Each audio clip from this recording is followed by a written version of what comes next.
Because you see, here is the thing. This movie is marketed as a romantic comedy, and throughout my entire viewing of it, I kept having to check to reconfirm that it is said to be a romantic comedy. Because for the entire 130 minutes of watch time, like God, this film was long.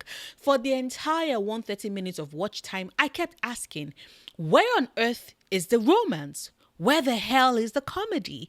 And then it hit me. Is this possibly a meta commentary about the film itself, where just like Mary as a character has to deal with the false advertising of her suitors being nothing like who they had claimed to be, we, the audience, have to deal with this film that ended up being nothing like it claimed to be? Was this film being meta, or am I just reaching because of how long I had to slog through this? If this is your first time on my channel, hello, I'm Noria and welcome to Rom-Com Gardener Tuesdays, where I pick a rom-com I've either seen before when I was a child or never got around to seeing it back when it was first released and look at it through my now adult lens to see if it holds up or if it's even more of a messy propagandist film that I remembered. And this week we are tackling the juvenile comedy because that is a subgenre that this film falls within. Saying this for anyone who wants to, well, actually in the comments about me saying I didn't find it particularly funny. Yes, I know that that is the point of it, but as I was saying, this week, we are tackling the juvenile comedy or humor that is There's Something About Mary. And as is my usual practice, I will leave timestamps in the video. So if you want to skip the synopsis part and go straight to my final thought, you can do so. But for those who are here or who want the entire meal, let's get on with the synopsis for the movie. There's Something About Mary starts with us in the past. The year is 1985. The town, Providence in Rhode Island, and 16-year-old Ted Stroman, played by Ben Stiller, who definitely can't pull off the 16-year-old baby face to save his life and merely looks like an adult man play acting as a teenager. But I'm sure that that's part of the gag and it was purposeful. But anyway, Ted Stroman, who is not Ted Mosby, sorry, I had to work in a How I Met Your Mother reference in there. Like, come on, you guys were expecting it. Well, Ted is trying to secure himself a date to their senior year prom. The only problem is that the girl he's trying to ask to be his date lets him fumble out his request only to hit him with the, I have someone else I would rather go with, but if he doesn't ask me, then maybe I might consider you, which, ouch. Ted, however, takes this for a win and probably plans to sacrifice his unborn children to the gods to will that to happen. But before that comes to, we are introduced to the character of Mary, played by the fine-ass Cameron Diaz. She's the girl every guy in their school wants to be with, who had recently moved from Minnesota to their town in Rhode Island, and who, according to Ted's friends, is currently dating a guy that seemingly has it all, called Woogie. Anyway, Mary is a catch, and whilst others tease her brother Warren, who is on the spectrum and is extra protective of his ears, Ted is the only one who attempts to stand up for Warren and gets his ass beat as a result. Mind you, he doesn't know, none of them do, that Warren is Mary's brother at that point until she reveals it. He's just trying to be a decent human being. But it turns out Mary really digs decent human beings. She knows his name, is charming towards him, and even invites him to be her date to prom. As expected, Ted is beyond thrilled and shows up to Mary's house to take her to prom.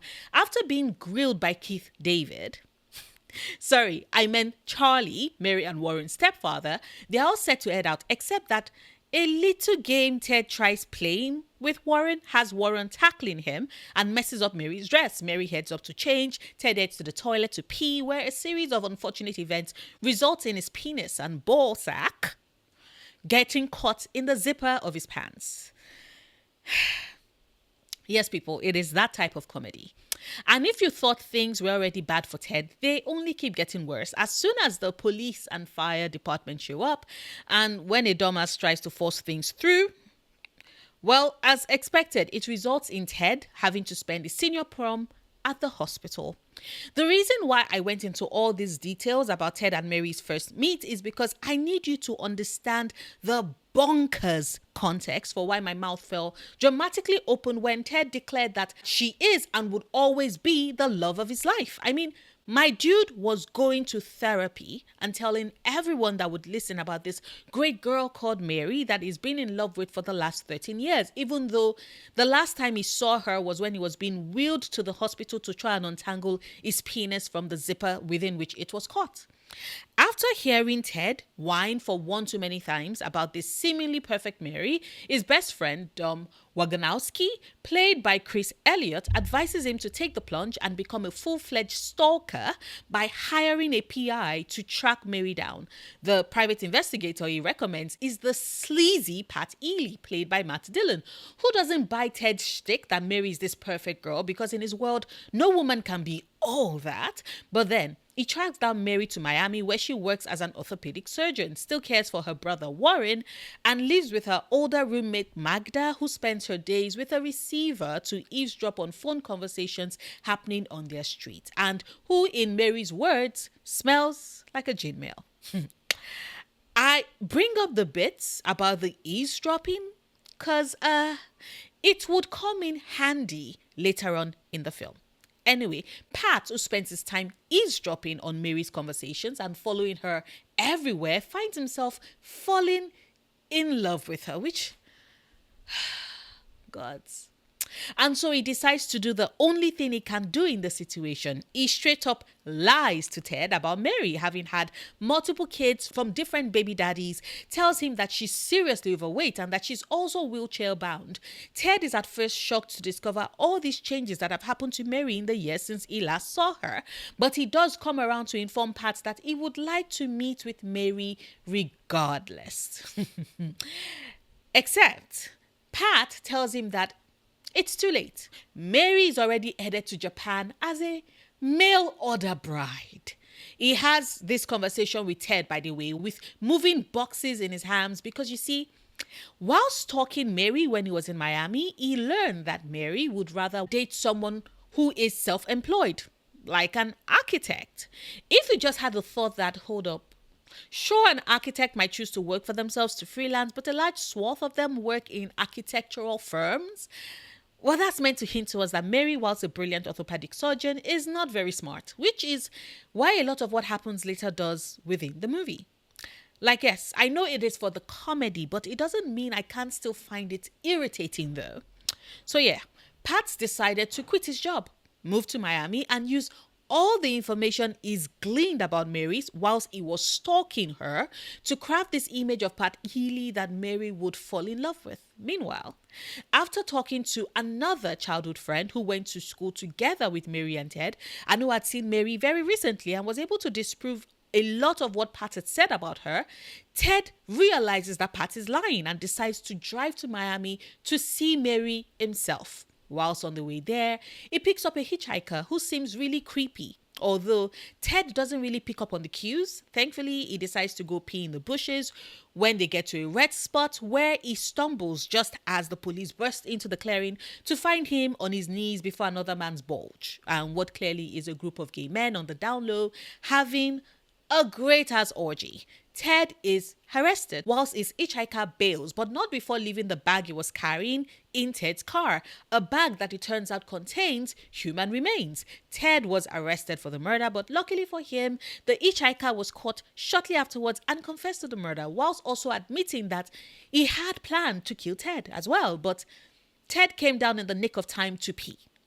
All this information is relayed to Ted by Dom, his best friend, who showed up to pick him up and drive him to Miami so he can be reunited with Mary. Meanwhile, things seem to be going swimmingly well for Pat in his stalking. Sorry, I meant courting of Mary until her architect friend Tucker, who has mobility issues and is also one of her patients, investigates Pat after their first meeting and informs Mary that Pat is not an architect and didn't even go to Harvard like he had lied to her that he had. Pat, trying to salvage things, fakes a phone call with his friend Sully to basically craft this image of himself as a humanitarian who keeps things on the down low and was using his job as an architect as a cover for his truly altruistic self. And of course, Mary hears all of this because of Magda and her recording device that picks up phone calls on their street, which Pat knew of when he was stalking Mary back before she even knew he existed, and so he used that.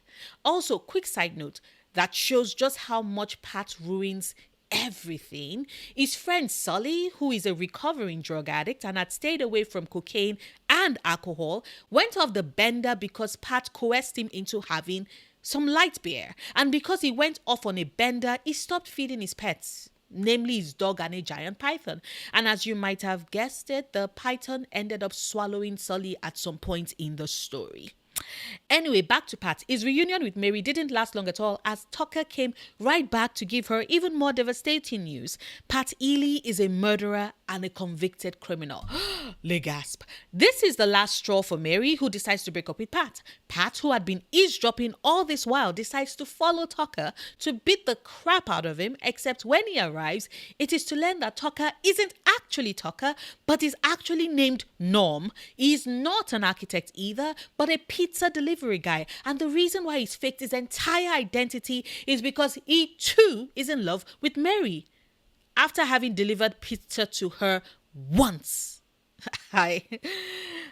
At this point, Ted has made it to Miami and meets with Mary and Warren, who is delighted to see him again. Eventually, he and Mary start dating, which upsets Pat and Norm, who are pissed that this stalker is now with Mary. Clearly, the humor is the fact that the irony is lost on them. Anyway, things are going swimmingly well for Mary and Ted until she receives an anonymous letter that informs her that Ted was the one who hired Pat to find her. She's rightfully pissed at the invasion of her privacy and breaks off with Ted. Ted then heads over to comfort Pat and Norm, who he thinks are the ones who sent the letter. They deny it. And as the three stalkers are wondering who it is that gave the game away, turns out that Mary's got a fourth stalker, Dom. Yes, people, Ted's best friend, who it turns out is Mary's ex-boyfriend, Woogie. Short for Woganowski. Apparently, Woogie is the reason why Mary moved to a different city and changed her name to try and get away from him. But that unfortunately didn't work, as the minute Ted found her, Woogie, it turns out, had known about Mary being the Mary that Ted kept talking about all this while. Hell, it's quite possible that that is the reason why he became Ted's best friend, so he can track her down through Ted. Anyway, when Ted found her, Woogie, by proximity, found her too, disregarding her restraining order against him. Norm and Pat, who are eavesdropping outside our house, rush in when it seems like Woogie is attacking Mary, when in actuality, he was trying to steal her shoes. Fucking weirdo. Anyway, Ted arrives, is shocked to hear that Dom is Woogie, and also reveals the truth to Mary that her ex, Brett, the football player that she dumped because he had insulted Warren, was actually innocent, as Norm had lied to her about that to get her to dump him. You know, kind of like how he lied about Pat being a murderer. Ted, however, tracked him down, him being Brett, and informs Mary that she should go with Brett instead, since he is the only one out of the lot of them who did not use deceptive means to try and get with her. After making that declaration, he walks away, eyes tearing up. When Mary shows up, he tells her that all he wants is for her to be happy, and she tells him that she's happiest with him. They kiss, and Magda's boyfriend shows up with a sniper rifle and attempts to kill Ted, but accidentally shoots one of the singers who have been accompanying us throughout the entire film, telling us the story through song. Because, and you guessed it, Magda's boyfriend is yet another man who is in love with Mary and has been stalking her. The end. Now, I am the first to admit that comedy is subjective, and what might be funny to one person might not even pull a smile out of the other. We all have different tastes. And like I said earlier, this brand of comedy is just not my jam. Others might like it, but it is just not for me. Not at all. However, even if I can make excuses, even if I can make allowances for that, I absolutely cannot overlook the fact that this film was marketed as a romantic comedy, which makes zero sense to me, because while some people might find it funny in some part, which meets the comedy requirement, I can find no iota of romance in this film. Is romance a word we just throw cheaply about these days, as it lost its meaning? Because how on earth does this count as romantic? Pat Healy is a creepy waste of space that should be buried in a dumpster and shot straight to the moon. Ted is no different because just like a lot of the men that Mary is unfortunately surrounded with and by, he too started this entire obsession with her by meeting her a couple of times. Like, come on. How am I meant to believe that he loves her when it was just 3 meetings that they had together? The first, when he helped rescue Warren. The second, immediately after that, when he walked her and Warren home. And the third, when he got his penis caught in the zipper. That is it. Just 3. And with that, he built her up as this larger than life ideal, would not let go of her, and through his actions sent not 1, but 2 stalkers her way. Like, this film should have ended with Mary getting a restraining order on everyone, every single one of them. The fact that we are meant to watch her life get upended yet again by the actions and interests of men that she only interacted with tangentially pisses me off so much. I don't find it funny and I don't find it romantic. And I do think that because of the false advertising, that is why Mary's eventual decision at the end of this film was what we got. Because see, if there is something about Mary had been just a simple comedy, then the audience would have had its laughs and the curtains would have closed in the scene at her house with all her stalkers present and Mary just needing to get a drink and get as far away from this man as she possibly can. But because the film is meant to be a rom-com, it meant that she needed to choose, that she needed to weigh each of these men to decide who was the most passable one that she could possibly go with. Is it the weird private investigator who stalked her for days, collected all her interests and desires like Pokemons, and used them to make himself as close to her dream man as possible? Or is it the pizza delivery boy who knew nothing about her except that he liked how she looked in a nightgown on the night she took her pizza delivery, and he decided to fashion this person that is a mix of the career man she wants with the vulnerability that is a patient in need of care, which he weaponizes to gain access to her? Or is it her ex who, even after having gotten married and with kids and a seemingly happy home life, still drove to Miami for a chance to see her on the still yet false pretenses? Or the classmate she talked to a couple of times, almost went to prom with, and who, because he couldn't get over her, set things in motion that put her in her present predicament?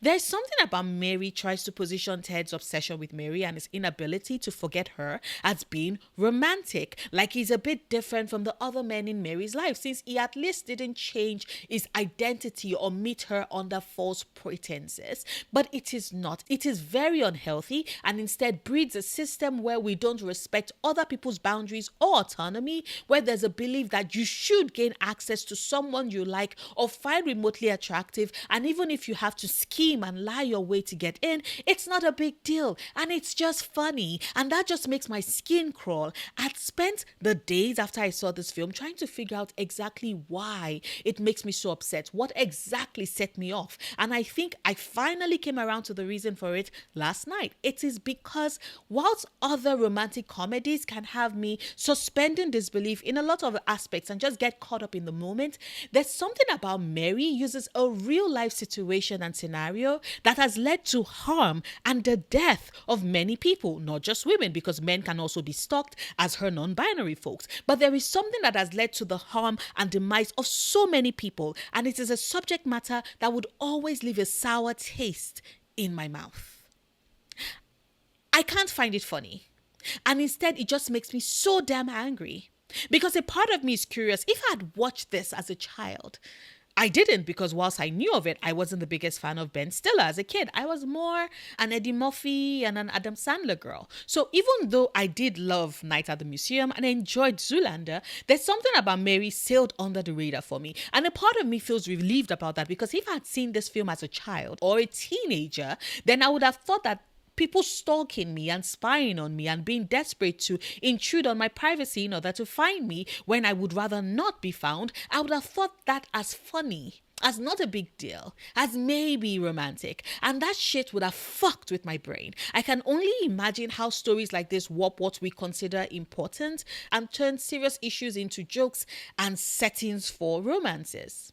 It's just not something I would ever vibe with, but maybe that is just me.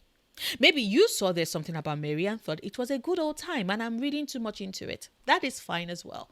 Please share your thoughts in the comments. Like this video if you've watched this far and haven't done so yet. Share this if you want. Support me on Patreon if you can. If you can't, however, do consider checking out my other channels. One is my gaming channel and the other holds my ASMR content. I have both of them linked in the description bar if they sound like something you might possibly be interested in. Whichever the case may be, however, I will see you tomorrow with a new video. Until then, do remember, obsessing over the things you love, perfectly valid coping mechanism.